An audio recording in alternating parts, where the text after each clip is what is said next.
بسم اللہ الرحمن الرحیم۔ صرف 5 منٹ کا مدرسہ قرآن و حدیث کی روشنی میں 13 ربیع الثانی نمبر 1 اسلامی تاریخ۔ نجاشی کے دربار میں کفار مکہ کی آخری کوشش۔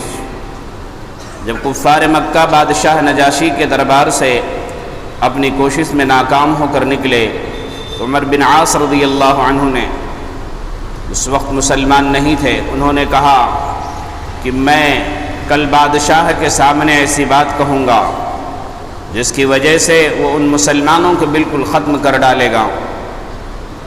اگلے روز عمر بن عاص نے نجاشی کے پاس آ کر کہا، یہ لوگ حضرت عیسیٰ علیہ السلام کی شان میں بہت ہی سخت بات کہتے ہیں۔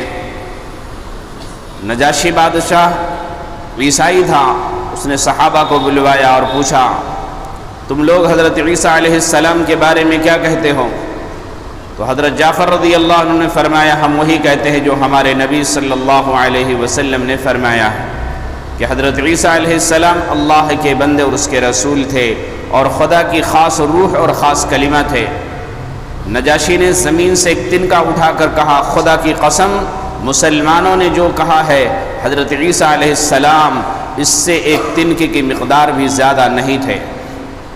اور مسلمانوں سے کہا کہ تم امن سے سکون سے رہو، میں سونے کا ایک پہاڑ لے کر بھی تم کو ستانا پسند نہیں کروں گا۔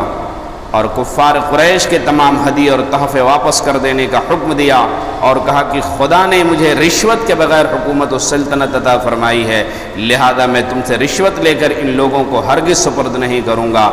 دربار ختم ہوا، مسلمان بخوشی واپس ہوئے اور قریش کا وفد ذلت و رسوائی کے ساتھ ناکام لوٹا۔ نمبر 2، اللہ کی قدرت۔ فرعون کی لاش۔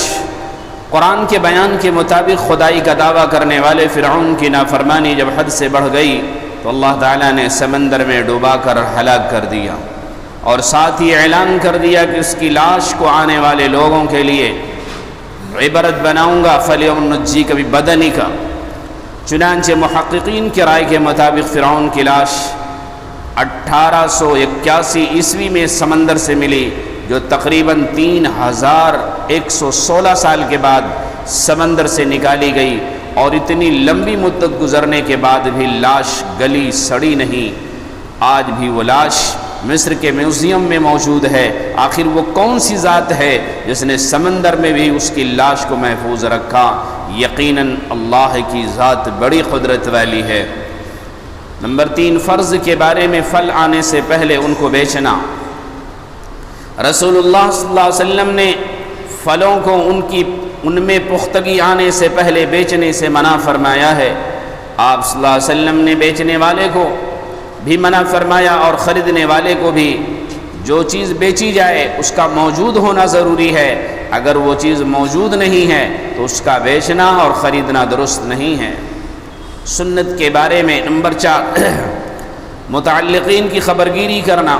حضرت انس بن مالک رضی اللہ عنہ بیان کرتے ہیں، اہل تعلق میں سے کوئی شخص اگر 3 دن تک نہ آتا یا اس سے ملاقات نہ ہوتی تو آپ صلی اللہ علیہ وسلم اس کے متعلق معلومات فرماتے۔ اگر وہ باہر سفر میں ہوتا تو اس کے لیے دعا کرتے، اگر وہ موجود ہوتا تو آپ صلی اللہ علیہ وسلم اس سے ملاقات فرماتے، اگر بیمار ہوتا تو اس کی عیادت فرماتے۔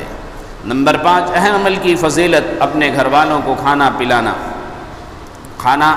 کھلانا اور پلانا۔ رسول اللہ صلی اللہ علیہ وسلم نے فرمایا، جو تم نے خود کھا لیا وہ تمہارے لیے صدقہ ہے، اور جو کچھ تم نے اپنی اولاد کو کھلایا وہ تمہارے لیے صدقہ ہے، اور جو کچھ تم نے اپنی بیوی کو کھلایا وہ تمہارے لیے صدقہ ہے، اور جو کچھ تم نے اپنے خادم کو کھلایا اس میں بھی تمہارے لیے صدقے کا ثواب ہے۔ نمبر 6، گناہ کے بارے میں وارث کو میراث سے محروم کرنا۔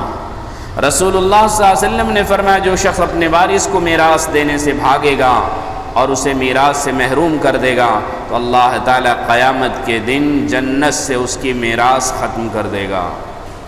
نمبر 7، دنیا کے بارے میں۔ دنیا کے لالچی اللہ کی رحمت سے دور۔